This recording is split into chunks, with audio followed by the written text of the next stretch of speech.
All right, from Cancel and Gretel. That's a hilarious name. Oh my God. What's your favorite Christmas film? Also, do you think Die Hard is a Christmas movie? I've seen that question and how it's a big debate. There's no debate. Die Hard is a Christmas movie, whatever. in fact. I know it's a big thing. I guess like my position is I don't care. Do you watch it on Christmas? Then I guess maybe it's a Christmas movie. I'm having trouble thinking of this question because all I can think about is the fact that we watched Tenet last night, and my mind is still in a pretzel. Or is your mind going in reverse? It's not a Christmas movie, but if I Maybe can go it on could a be. tangent for a second, I really liked it. I think there are some movies you walk out of, and the more you think about them, the kind of less excited you are about them. Mm-hmm. And it's the opposite of that. Like, as soon as I was done, I kind of wanted to watch it again and think about it. And I think it was, even though I probably didn't really follow the last third of it, and some things weren't really adding up to me, I have a feeling I could watch it over and over again and catch things that make a lot of sense. So you could watch it on Christmas and make it a Christmas movie. Just watch it every week. It's a very creative, inventive movie. I know people are kind of weird about Chris Nolan these days because he kind of made a big deal out of like, he really wanted to release this movie even though we were in the middle of a public health crisis. Mm. So I think people are kind of have a negative perception of him now. But I think he's one of the best filmmakers out there right now, and I really enjoyed Tenet. It wasn't filmed during all this, though, right? Like No, had but already been done. He made a big deal out of insisting that it get a theatrical release, which rubbed a lot of people the wrong way. Did it?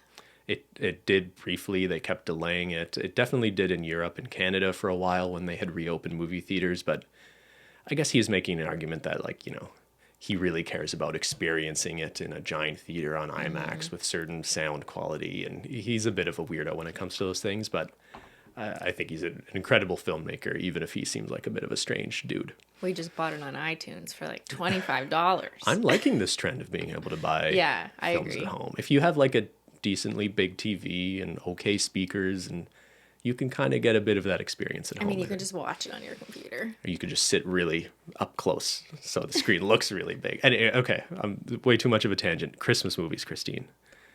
Do you have any favorite Christmas? Do you like Christmas movies? I don't like. I remember watching them growing up, especially that one with the snowman, the claymation. What was that? Oh, the Rudolph abominable snowman. Yeah, there was. Is this a Canadian thing? I'm not sure. Is it not French? I don't think it was. I swear part of it was French. Anyway, maybe we watched the French version. Canadian kids who grew up around the same time as us will know exactly what we're talking about because every Christmas on TV would be this claymation or a stop motion like felt story of Rudolph the Red-Nosed Reindeer saving Christmas, the abominable snowman, Was the big bad guy, monster. yeah. Yeah. Really cool and creative kind of stuff that I don't think you really see today. That's a really good answer. I love that. We watched that, but other than that, like, I don't have any more modern Christmas movies that I'm like, I have to watch this. It's December 25th. I'm not sure if it's exactly a Christmas movie, but I remember the Home Alone movies being very important to me as a kid. And they were part of like this weirder trend or genre of movies where you'd have like kids like beating up adults or like outsmarting like criminal adults. Well, wasn't that the dream as a kid in the late 90s to just like think of how you can overtake your parents?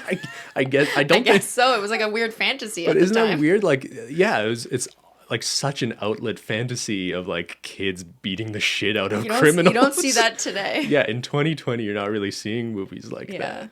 That's a weird time. Yeah, I guess those are Christmas movies. They take place over Christmas, trying to get the family together for Christmas. Yeah. So Home Alone and Rudolph.